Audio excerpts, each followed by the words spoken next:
Good morning, good afternoon, good evening, good whatever time of day it is, wherever you are right now. Thank you for tuning in to the Conversations with Dr. Don show. The show is produced and broadcast from the Portland, Oregon area. Now, for your first-time viewers out there, Conversations with Dr. Don is an ongoing series of one-hour standalone talk shows where I interview interesting people like most of you out there about who they are as unique, one-of-a-kind individuals, and about whatever it is we've decided to talk about. And I'll be talking with my guest, Betty Harris, and any other thing that comes to mind, and we'll just keep on chattering away for an hour or so because I know her from some other places, and we'll talk about that in a few minutes.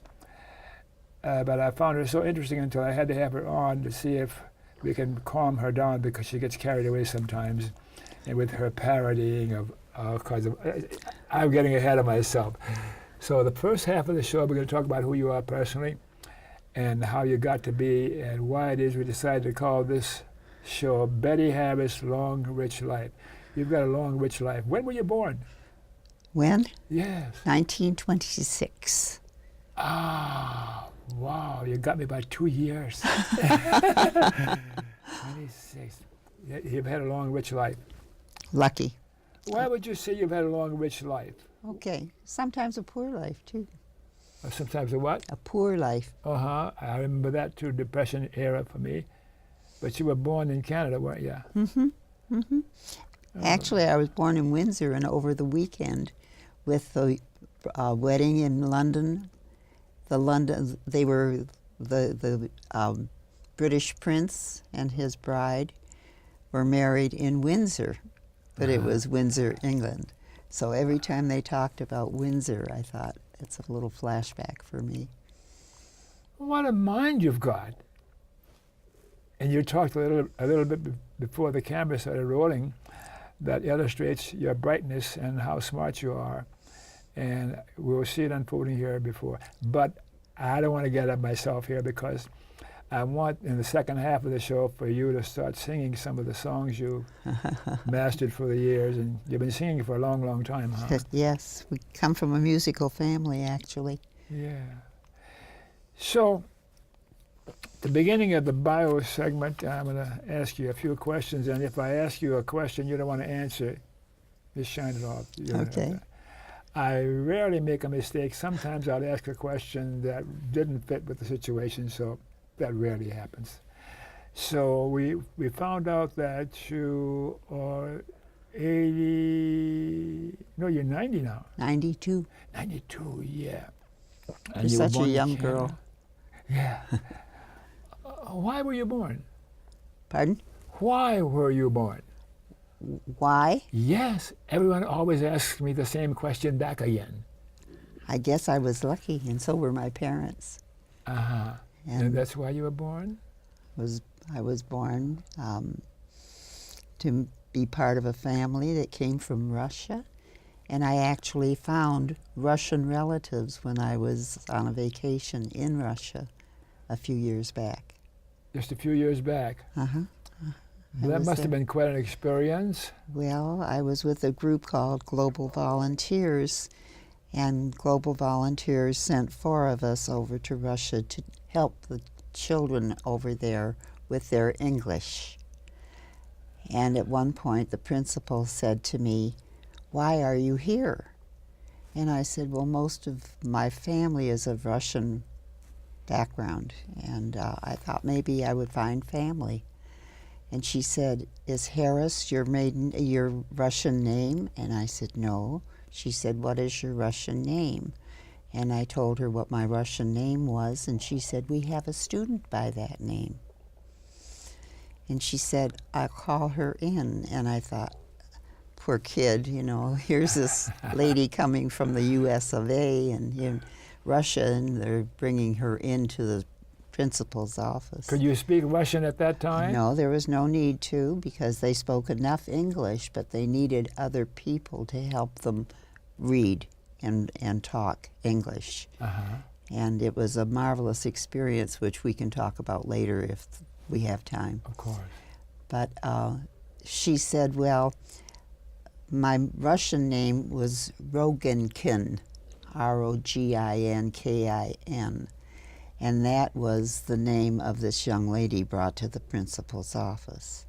And her response, the girl's response was, well, my grandpa lives with us, maybe we can find out from him. And we did, in fact, have a dinner together with her family and with an interpreter. And from his awareness, we definitely were related. He came from the same shtetl, or city, that my father did. Same recipe, same everything, so it was kind of a fun experience. And did you write that down somewhere, the story you just told me? Oh yeah, oh yeah. I didn't, but our leader, there were 4 of us that were over there, and our leader used to be a high school principal, and she made sure that we had everything down pat and recorded, and every day we would have a little get-together. What did you do today? What did you teach? And the fun thing is, one of my brothers was a basketball star in Canada, professional, missed the Olympics, but he, at 1932, nobody had enough money to send him over there. Anyway, we had a very good time with them, and everything is recorded. I don't have a copy of it, my daughter does, but it's on paper. And we were there for 3 weeks. I cried when we left. Hasn't your memory decided disappearing or fading as you've gotten older? Only that where did I put it comes into play. Where did I put it? I just had it the other. But when did you become aware that you are as bright as you are? How old were you when you learned that you appreciated how really smart you are? I didn't know. You know, that's the way I was raised, and we have a lot of notables in the family, which is some point we can talk about. Right. Anything significant about your national or cultural heritage, other than the fact that you were born in Canada? I was born in Canada, but I have this. My father was one of 13 children that had come over from Russia. And when I said notables, we have Mad Magazine in the family. We have Leonard Nimoy in the family. Really? Yes. In the blood? No, Leonard married into it, but the Mad Magazine is in the family blood. So we have all of that. I was one of 5 children, but when my mother died, things changed a lot. And things changed when your mother died? Yeah. Changed from what to what? Well, to needing somebody else to help raise me because I was only 6 years old. And first of all, your older brothers and sisters, there were 4 others besides you? Uh-huh. And say a few words about them.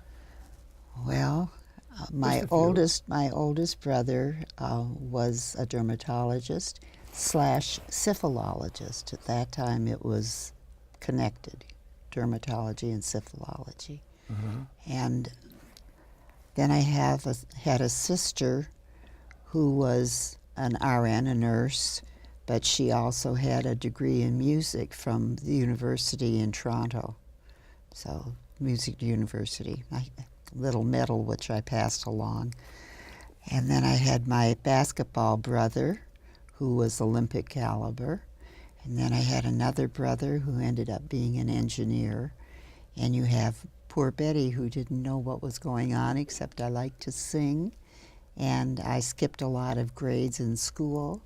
And when I was applying for jobs, if they took a look at my resume, they said, how did it feel to be in college at age 14?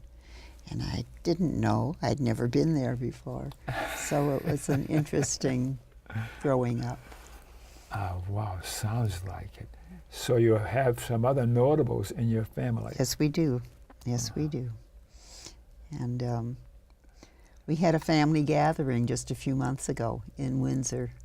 And I, of course, am the oldest, and it was good to see all these people around who have grown up, and they're grandchildren, great-grandchildren, ants instead of spiders. But a lot of information I can pass along, which is nice, because I have photos, some of whom I can't even identify. But the mantra in the family, if there's something there that's interesting, is give it to Aunt Betty. So I have this miscellany that sometimes I know where it came from, sometimes I don't. And we do try and track things down. On my mother's side and my father's side, there are unusual talents on both sides. On my mother's side, there's a lot of theater, there's a lot of sculpture. I have a cousin who was a major sculptor. His work is in the Cleveland Museum and in Washington, somewhere in the government. A statue of Lincoln paid for by the children in Cleveland, Ohio, that he was asked to produce. And it's an interesting family. It sure sounds like it. Yeah, it was a lot of fun. And from the beginning, there was always music. So Always music. always music. Yeah. Do you have a religious preference today? Do you belong to any particular religion? No, I don't. Did you ever, when you were small growing up, like I was raised as a Roman Catholic kid, conservative, and No, I was exposed to Judaism. I went to a Jewish school, not a religious Jewish school, Yeah. a Jewish school. I could probably still write my name in Yiddish, not Hebrew, Yiddish.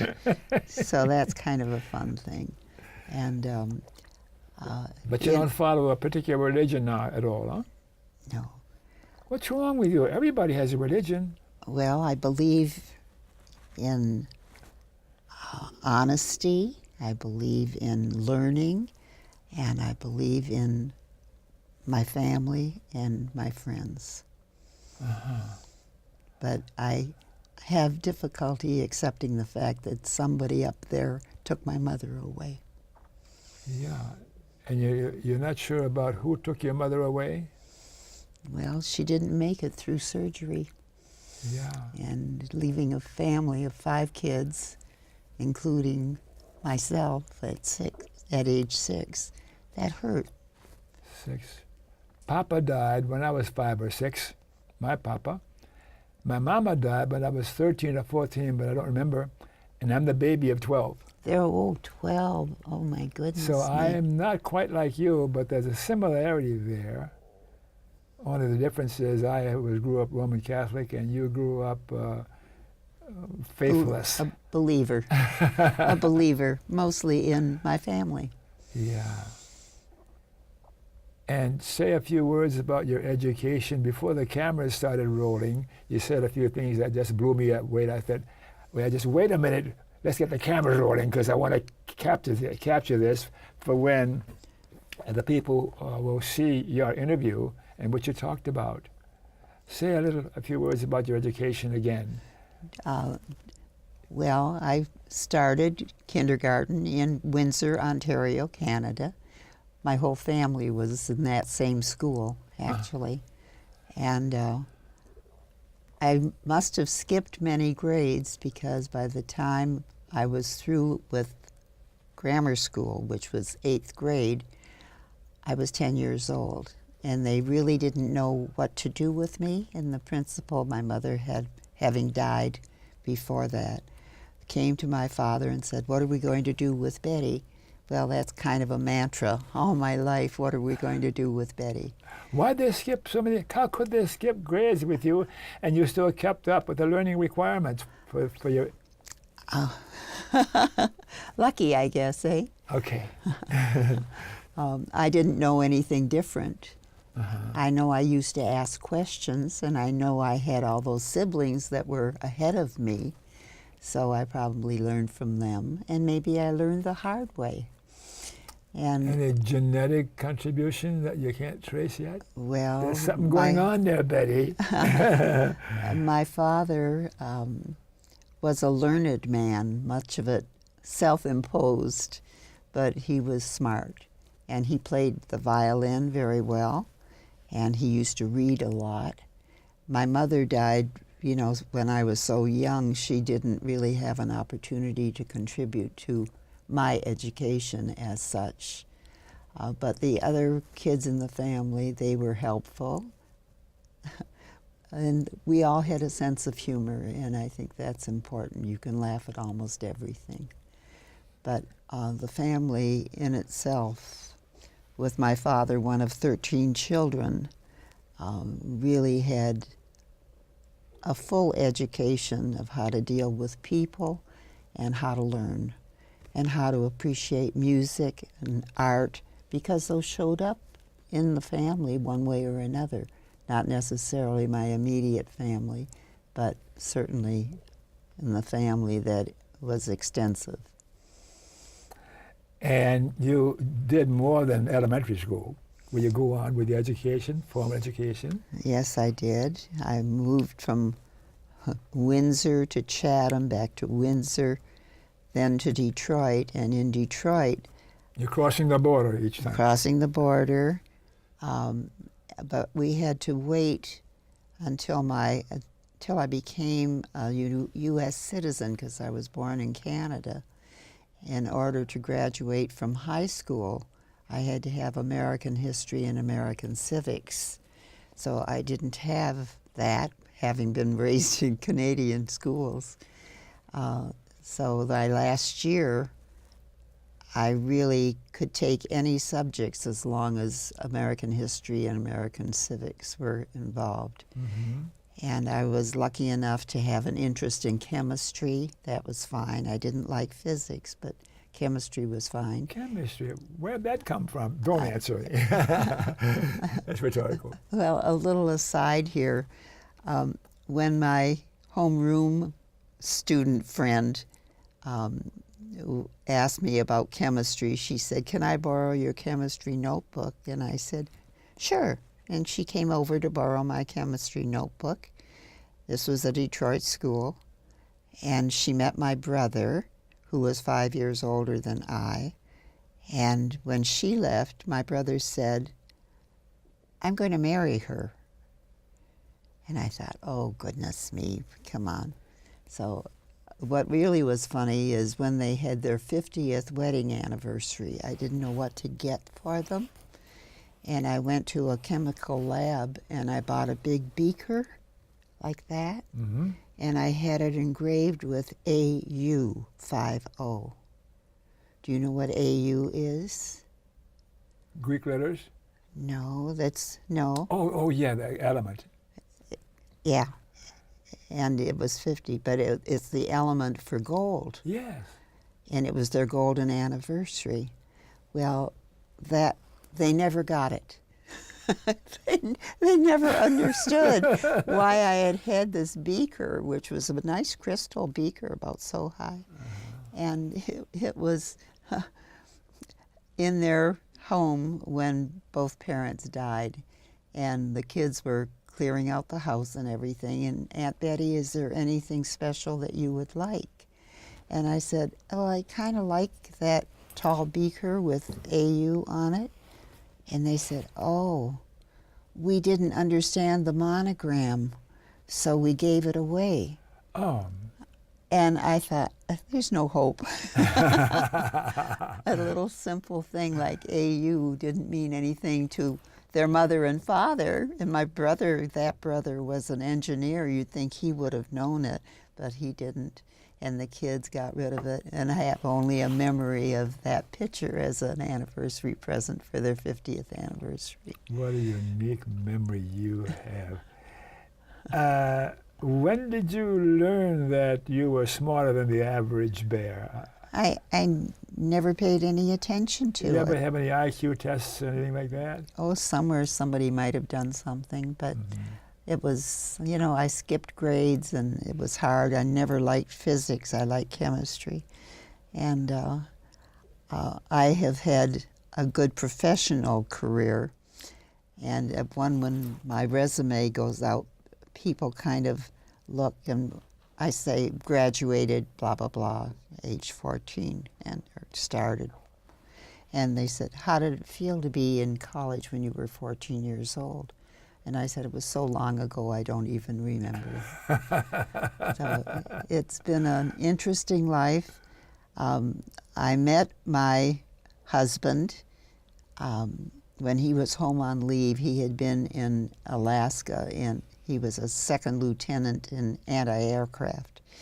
And he came home on leave because they were taking all of those guys from Alaska and sending them to infantry training because there was so much going on in the war over in Europe at that time. This was early. What year was this about 1944, 45. Oh, yeah. So they needed second lieutenants, but they sent him to Fort Benning, Georgia, and we were actually married there.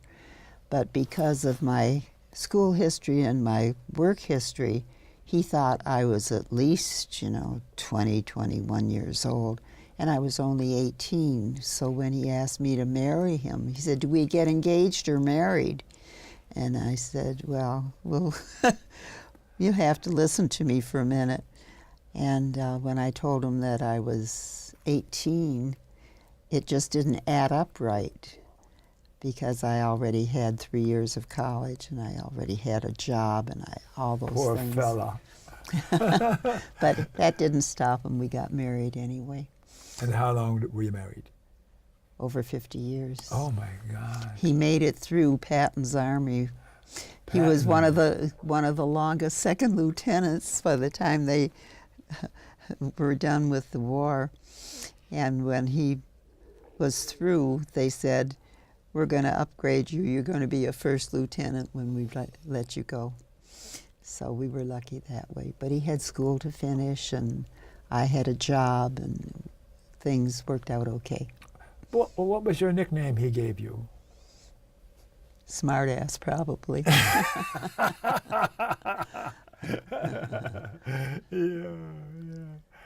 How many children do you have? One of each. One of each. Figured what else could I have, so I quit. Where are they now? And I had a job early, and I still do what I did on that job. They had to get special permission from the Board of Education because I had a job when I was only 13 maybe. And I was working in a retail store doing shipping. And I was promoted from shipping to gift wrapping. And to this day, I have a room full of gift wrap stuff. And I enjoy gift wrapping, and I have people that ask me to please wrap their wedding gifts for them, etc., etc. That's not my career, but it's an enhancement. Actually, when we moved to Portland, it was in November of 1970-something, and there was an ad in the paper for gift wrappers at a very upscale store. And even though I had had executive positions in other jobs, I said to my husband, I'm going to apply for that job as a gift wrapper because I love the interplay of me with people that were customers in the store. Sure. So I applied, and when it came to filling out my application and we got to the salary range, I said executive level compensation because I didn't want to tell them what I was making. And they hired me, and to come back for maybe 8-9 years. And even at OMSI, our facility here In Portland? I have a friend who belongs, and she said, help with the gift wrapping, because she knew I did that. Say what that is for the viewers in other parts of the country. Oregon Museum of Science and Industry. Yeah, uh-huh. And it's beautiful there. They did complimentary gift wrapping. Uh-huh. And I have stories about that if we want to get into it, like this bracelet, for instance, which is a funny bracelet. And I can even wrap gifts with this funny bracelet on. And one day, somebody came in, a man, took a quick look and disappeared, came back out of where he was, which was a place, OMSI is pretty smart, and they had a gift shop right near where the gift wrap was. And Sure. gift wrap was complimentary, but there was a tip jar there. So we did gift wrapping. He said, I noticed your bracelet as I came into the building, but he said I had to buy the gift for you to wrap first, so I'm back. And he said, I really want to take a closer look at that bracelet. So he went and he looked around. He said, I'm a biology professor, and I want to make sure you know what insects are on your bracelet. So we have a lot of fun with this bracelet. It came from an art gallery in Arizona. I've had it for 20 years.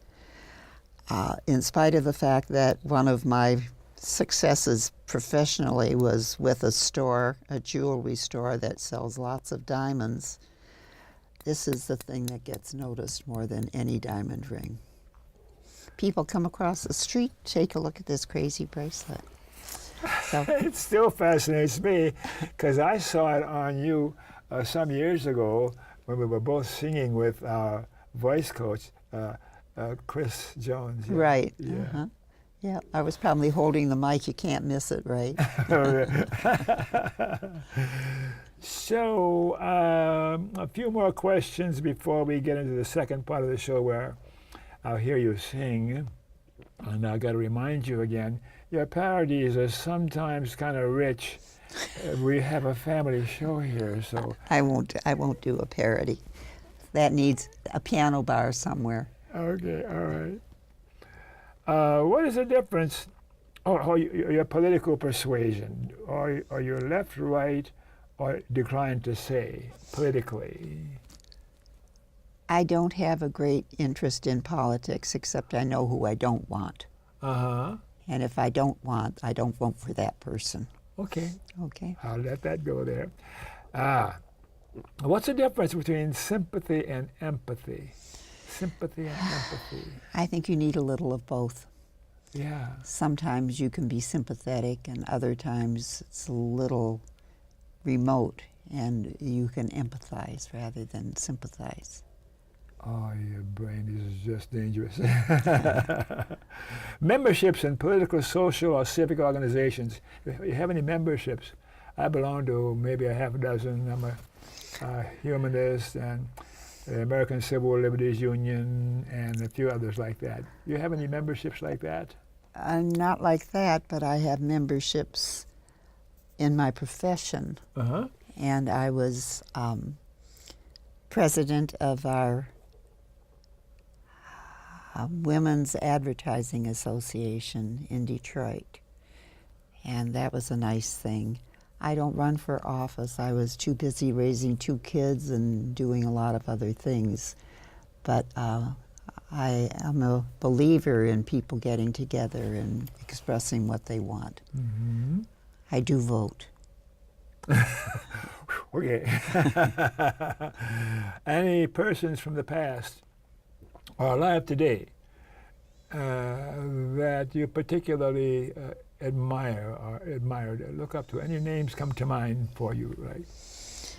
I have a few. Well, I like talented musicians, Uh-huh. and my husband and I belong to the Jazz Society here. I like people who get beautiful camera shots, and my son was an Ansel Adams student. Oh, wow.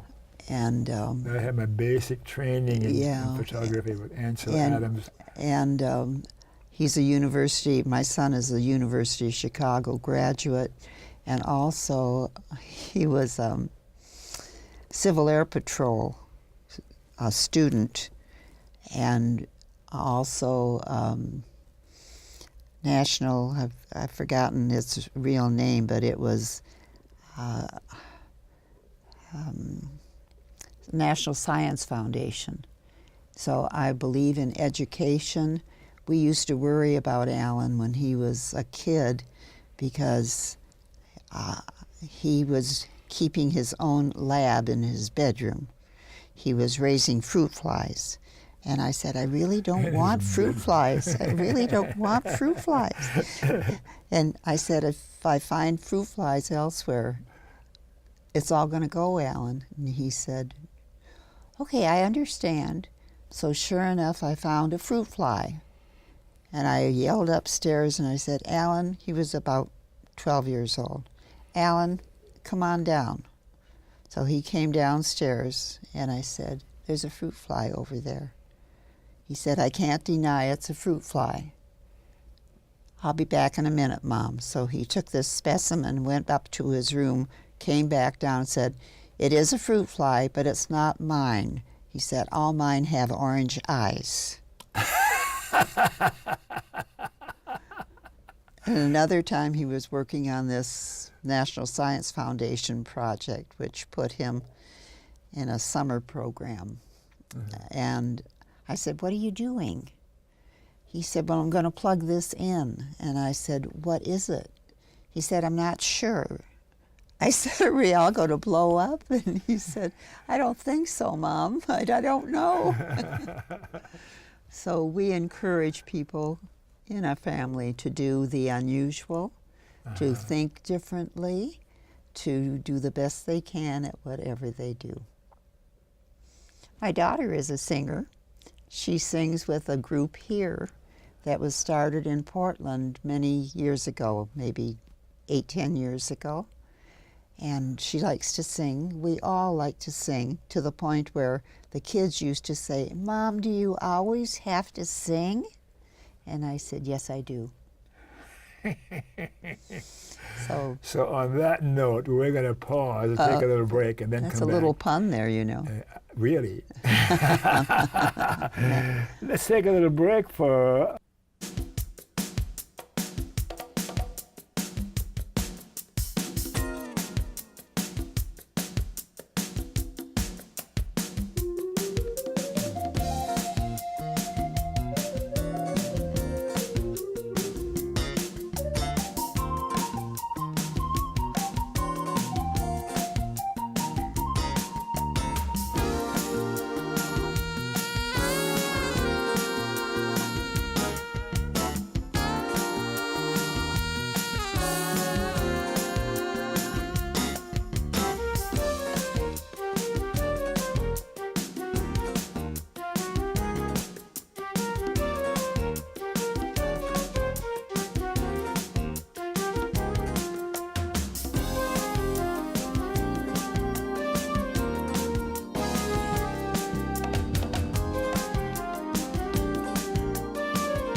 Like we're back. Thanks for staying tuned.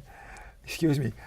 For your viewers who missed the opening of the show, Conversations with Dr. Don is an ongoing series of one-hour standalone talk shows where I interview interesting people like most of you out there about who they are as unique, one-of-a-kind individuals, and about whatever it is we have decided to talk about tonight. And I'm smiling because I always blow my canned speech after 18 years, so it tickles me anyhow. But we were talking about, during the break, our voice teacher, some years ago, Chris Jones, and how you enjoyed her and how you did some traveling with her. Say a few more words about your traveling. You said you like to travel a lot of places and see a lot of things. Any stories come to mind from your travels? Oh, yes. Well, I did a lot of traveling early in my life, but a few trips stand out. One, I was married in Georgia. I never had been in Georgia, but I was at Fort Benning, which is an outstanding military facility. Oh, yes. Okay, and we were married in the post hospital. Hospital? Not because myself or my husband to be, we were healthy, but we were married by a Jewish rabbi, and his office was in the post hospital, and all of our witnesses were wearing maroon-colored robes, so it was a little different. And other other trips were not the usual either. At one point, because my husband and I were both at that time Detroiters, his mother lived in Chicago, and he said, you know, on our vacation, let's go to Chicago from Detroit and we'll visit my mom. And I thought, I really don't want to spend 2 weeks with my mother-in-law when there are so many other things I could do with the kids. We had a boy and a girl that were under 10 years old. I said, can we go my way? And he said, what's your way? And I pulled out a map, and instead of going from Detroit to Chicago from east to west, we headed east and went to Stratford, Ontario for the Stratford Festival, and up to Port Huron and over across and into the US of A with a trunkload of Crown Royal, which was not exported at that time, but legally you could do it. And then came down from was it Wisconsin, I guess, down into Chicago. So it took us 10 days to get to visit my mother-in-law for 4 days because we came back from Chicago to Detroit. Did the Crown Royal last the entire trip, or did you guys drink it before you? But we had a lot of fun, and our travels included a nice 50th anniversary cruise in the Mediterranean, and we used to go to Stratford, Ontario, and the boys would play with other couples, and I think there were 5 couples, and the boys would go out and play golf, and the girls would go antiquing, and in Stratford, Ontario, most of the antiques were British, and it was good to see those, and I still have them in my collections of unusual things. Boxes are my thing. Little boxes, big boxes. And one dealer saw a collection of mine and said, where did you get all these boxes? And I said, oh, that was easy. So I just explained to him what I'm talking about now. We had a good time. So what are you doing now besides talking to me and singing? Well, singing is a big part. I need to sing. My kids even said to me, Mom, do you always have to sing? And I explained it by saying, well, Margie, if you're in the bathtub and you're 6 years old or 5 years old, I want to be sure you're okay. So if you can hear me sing, I know you're okay. And the family is a musical family. We have a lot of, well, the basketball player brother of mine was also a concert violinist. He was playing with the Windsor, Ontario Orchestra when he was 12 years old.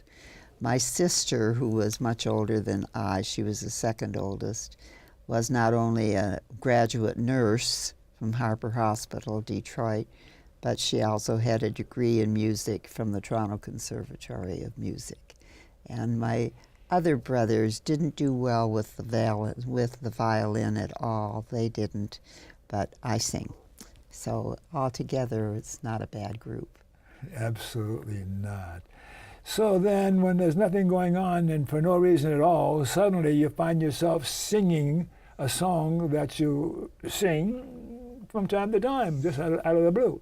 What song would that be?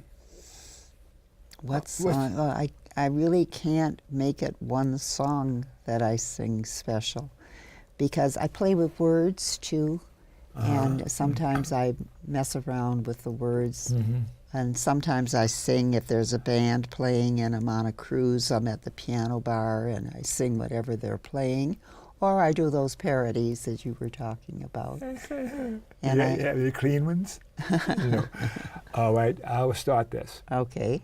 You will sing something and it'll trigger something in me and vice versa. And just now when I asked the question, I thought, I'm not sure why, But let's try this. Sometimes I feel like a motherless child. I can feel that right here. Sometimes I feel like a motherless child. Sometimes I feel like a motherless child. Glory, hallelujah. Did you take that one? Sometimes I feel like I'm almost gone. Sometimes I feel like I'm almost gone. Sometimes I feel like I'm almost gone. A long way from home. A long way from home. Chris is going to get mad at me because we didn't warm up. Okay, your turn. Well, I can sing funny songs that I learned when I was maybe 10 years old. You know, Dorothy Lamour, you know, and the road songs, or Bing Crosby, or Hoagie Carmichael. Oh, I all love those Hoagie people. Carmichael. Do you remember that song? It's the story of a very unfortunate Memphis man who got arrested down in old Hong Kong. He had plenty of privilege taken away from him when he picked old good as gone. And now he's knocking the piano just to pay the price of a ticket to the land of the free. Now he say his home in Frisco where they send the rice, but it's really in Tennessee. Story of a very unfortunate colored man who got arrested down in old Hong Kong. He had 20 year privilege taken away from him. So he ended up there. Hoagie Carmichael wrote such wonderful, Yeah, he did. memorable things, yeah. Yeah. That song happened to come up after I was waiting for a ride home after one of our singing performances. And there was a lady sitting in the waiting room waiting to be picked up, and she was wearing everything red. And I thought, I could sing a song about her in red, but she didn't really respond to that. And I think it was more purple, and I sang an old song called When the Deep Purple Falls Out of Her. Do you remember that one? Garden walls, and the stars begin to flicker in the night sky. Through the midst of a memory, you wander back to me. I will too. Dear, Reading your name with a sigh. We're really going back. They won't know what the heck we're talking about. Oh, sure they will. Yeah. But then somebody else who was in the waiting room with the three of us together said, well, sing another song. Sing Hoagie Carmichael. And I said, yeah, but I said, there's some Hoagie Carmichael songs I don't want to sing. I don't want to sing Stardust. And he said, okay, what do you want to sing?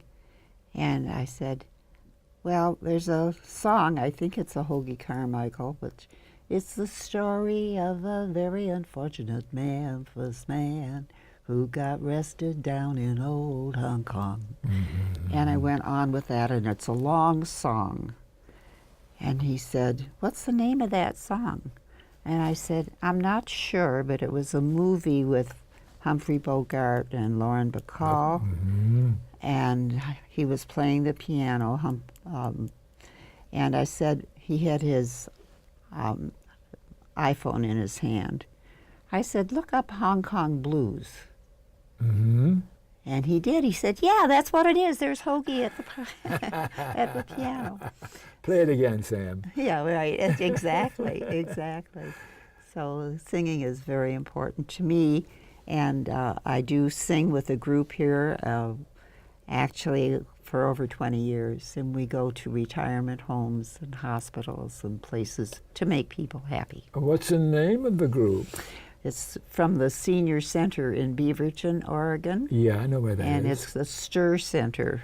Yes. And we do that. And I do get chances to sing solos and have a good rapport with the audience. Try to make them feel happy. Makes me feel sad sometimes.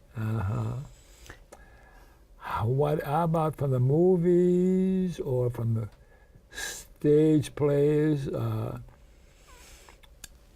Well, movies, if you want to talk about singing and all that, there's always Over the Rainbow. Do it. I dare you. I can't do it like Judy did. Well, I was just singing that this morning. Over the rainbow, way up high, there's a land that I heard of once in a lullaby.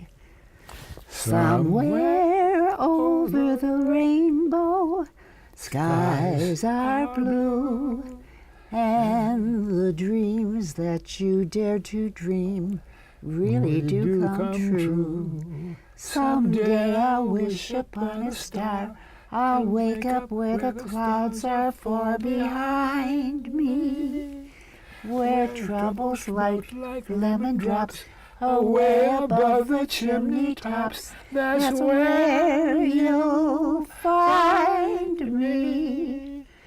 Somewhere over the rainbow, bluebirds fly. Birds fly over the rainbow. Why then, oh, why can't I? If happy little bluebirds fly beyond the rainbow, why, oh, why can't I? And I have a wonderful daughter. I have a daughter and a son. And one birthday, my daughter actually took the time to dig up as many variations of Over the Rainbow as she could find. She found 15 variations and put it on one DVD for me. Wow, and you've got it now. Yep. Oh my gosh. So, but she sings. And she sings with a program that was done in Portland called Make Music Portland. Where everybody got together and you shopped around amongst the people and you tried to find people that you thought you could sing with.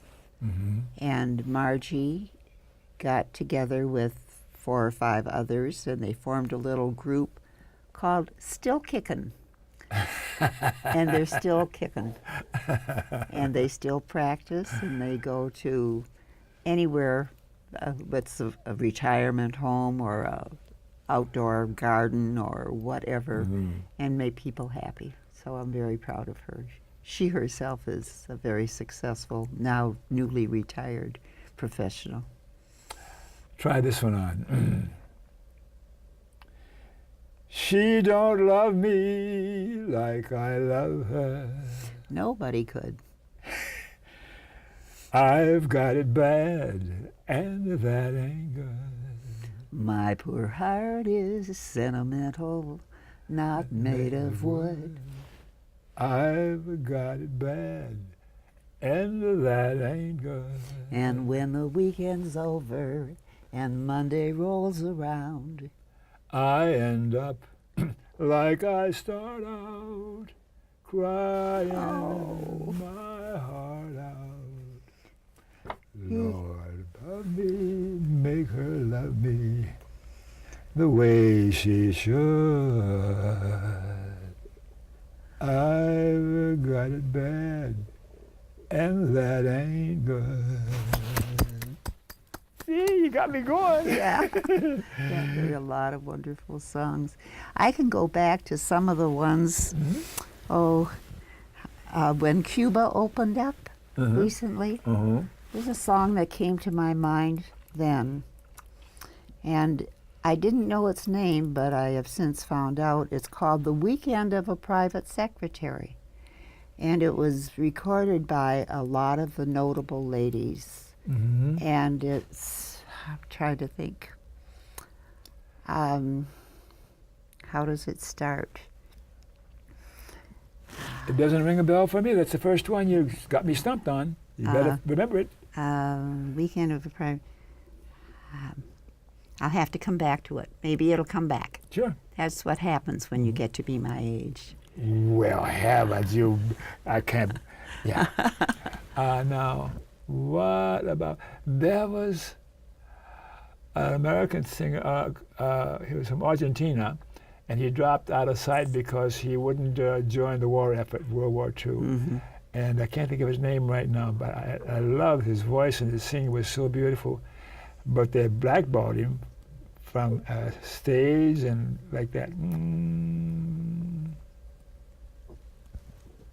Never mind. What kind of music did he like? Yeah, ballroom, cabaret kinds of things. Yeah. I got one for you. Okay. See if you recognize who sang this. Bonsoir, dame, madame fait dodo. Bonsoir, dame, madame fait dodo. Bonsoir, dame, madame fait dodo. Bonsoir, dame, madame fait dodo. In a green wood close to our village, a quiet pool lies still and deep. The forest sounds and forest words have gently lulled my love to sleep. Bonsoir, dame, madame fait dodo. You never heard that one? No, I just know the beginning. You know, that's good evening, Ed lady. Ames. Remember Ed Ames? No, I don't even know him. Okay, that's the son. His dad was a singer. Oh, I was thinking of Dick Haymes earlier on. Oh, okay. You remember stuff that Dick Haymes sang? No, but another thing that I do with my singing group is weather related. And it goes stormy weather, yes. Or if it's a sunny day, I sing a song about the sunshine. And if it's a rainy day, then we talk about the wonderful. rain. And even with the sun one, you know, I have sunglasses that we wear when it's sunny. And it depends on the weather. I mean, you're not going to sing a sunny song when it's pouring rain. So we do that kind of thing. And they're not naughty or anything like that. Sure. I sing them pretty straight. But the other one bothers me. I can't think of what it is. But it'll come to me maybe. So at 92, sometimes you forget certain things. Was one a foggy day in London town? Right. Mm-hmm. Held me up and turned me down. I view the morning with great alarm. The British Museum has lost its charm. How long, I wonder, can this thing last? When the age of miracles hasn't passed. But suddenly I saw you standing there. And in foggy London town. The sun was shining everywhere. Good. Hallelujah. April in Paris. Yeah, we can go traveling along. Yeah. So. Travels, yeah, and then the weather. You can sing forever about the weather, can't you? Yeah, but stormy. I don't want to do stormy weather. That's what I told the guy that asked me to sing when we were waiting. There's an old, remember Dorothy Lamour? Of course. And all the road songs and everything. Yeah. It happened on the beach at Bally Bally. I found her dreaming on the golden sands. It happened on the beach at Bally Bally. And it wasn't long till we were holding hands. And while we strolled along the beach together, we kissed and then she promised to be mine. You could have knocked me over with a feather when she gave me back, when she told me that she came from Caroline. The day I sailed across the ocean to find romance across the sea, I never had the slightest notion that I would meet the girl that lived next door to me. And now we own a cottage in the valley, a little something else that's hers and mine. It happened on the beach at Valley, and it ended up way down in Caroline. Yay! And we're going to need another hour, or we're going to have to stop because it's time to shut down. We've run out of time here.